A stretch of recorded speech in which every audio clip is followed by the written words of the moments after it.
New Delhi Tour ISKCON by chance May or 2024.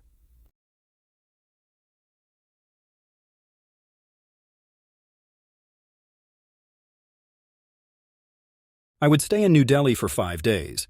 I met an old tuk-tuk driver and went for a day trip with him. He took me around the city to see the sights.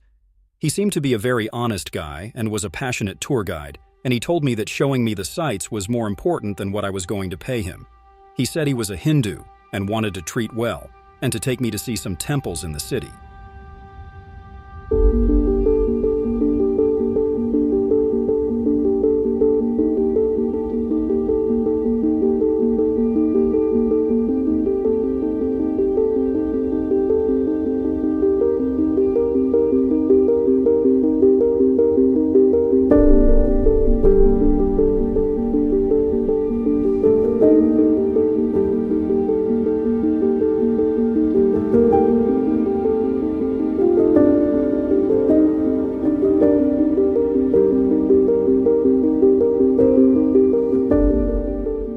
He and I had an immediate and deep affinity.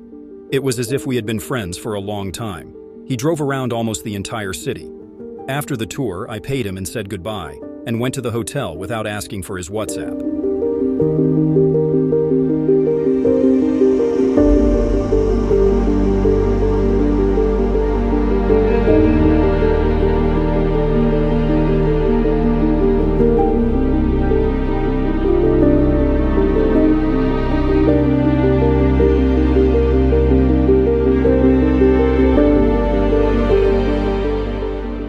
On my 4th day in New Delhi, I was dying to leave.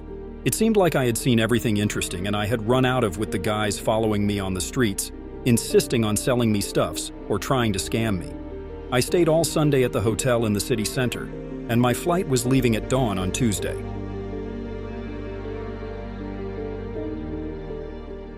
When I was talking to my daughter on WhatsApp on Sunday, she asked for the tuk-tuk driver's WhatsApp number because she wants to visit New Delhi next year and wanted a reliable guide, but I told her that I hadn't gotten his WhatsApp number.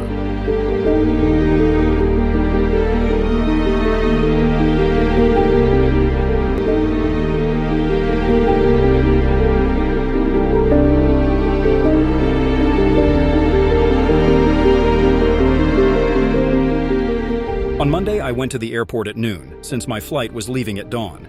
My intention was to get a VIP lounge and stay there eating and drinking until 10 o'clock. But to my surprise, I couldn't enter the airport because that airport only allows people to enter at least 3 hours before their flight. And there is no waiting room. You are literally on the street at the mercy of scammers.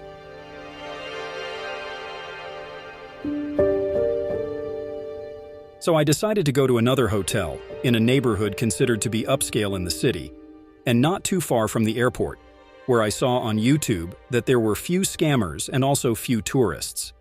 Something told me to go to that place. I thought that intuition was leading me to something different, something new and good, and I went. I arrived at the hotel and left my bags and soon went out to look for a restaurant. It was around 2 in the afternoon.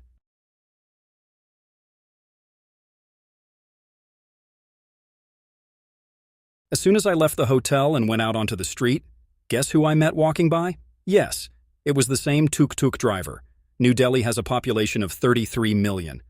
We saw each other, and he came up to me and we hugged, and he said that it could not be by chance, that he had forgotten to take me to a temple.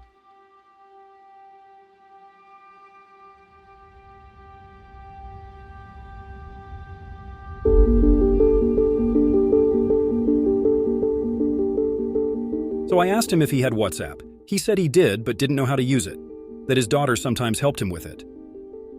+91 99117 0910. Then he took me to the temple called ISKCON, https www.iskcon.org, which by chance was close to the new hotel where I was staying and where I met the driver again.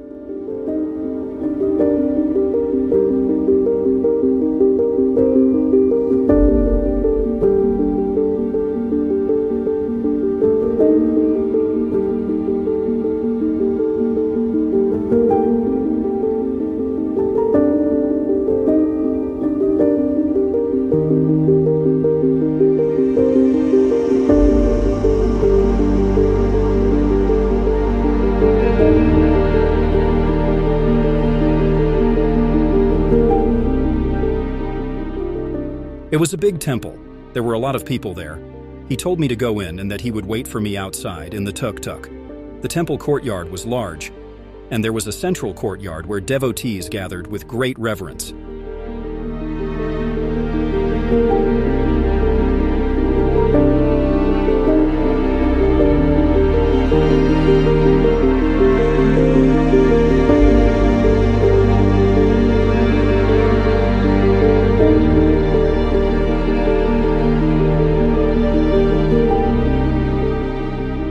There was a small supermarket there with sweets and foods that looked tasty. I bought some sweets and ate them. Later they told me that those foods in that supermarket were not to be eaten, but rather offered to the entity that was there in the temple.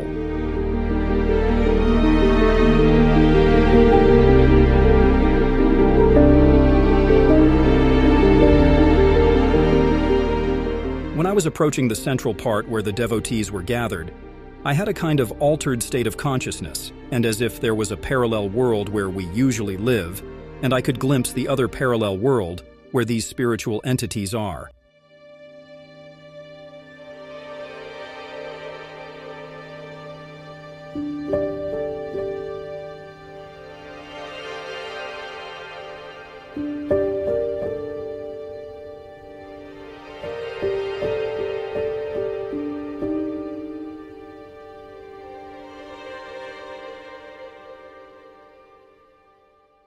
And I saw, with parallel eyes, that the image of the entity that the devotees revered was alive, and that it was very happy that I was there, and that he had brought me there, and he said to me, smiling, "You are not going to leave India without visiting me first, are you?"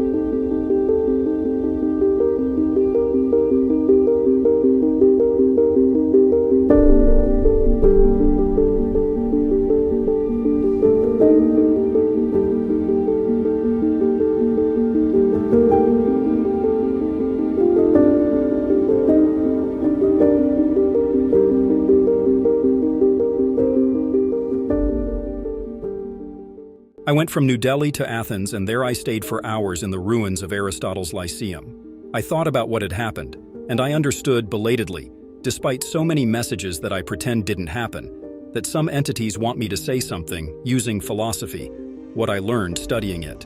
They want me to write or show something more precise than what I wrote in my last book, Poetry of the Unspeakable.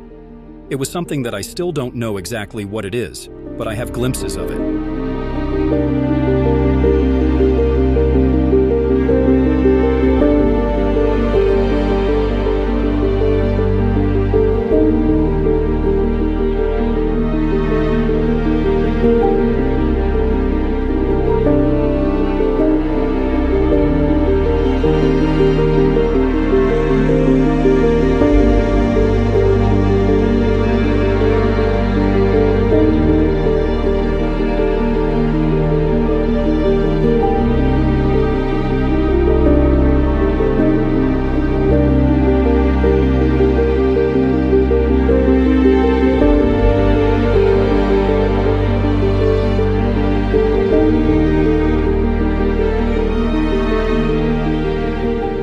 Then I took a flight from Athens to São Paulo, Brazil.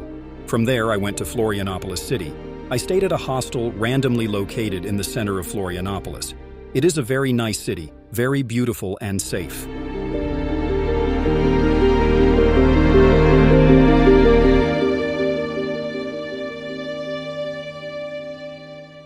I was standing in front of the hostel and I smelled the same incense that I smelled at the ISKCON temple. I thought it was my imagination, but it was a real smell. Across the narrow street right in front was an ISKCON Hindu center.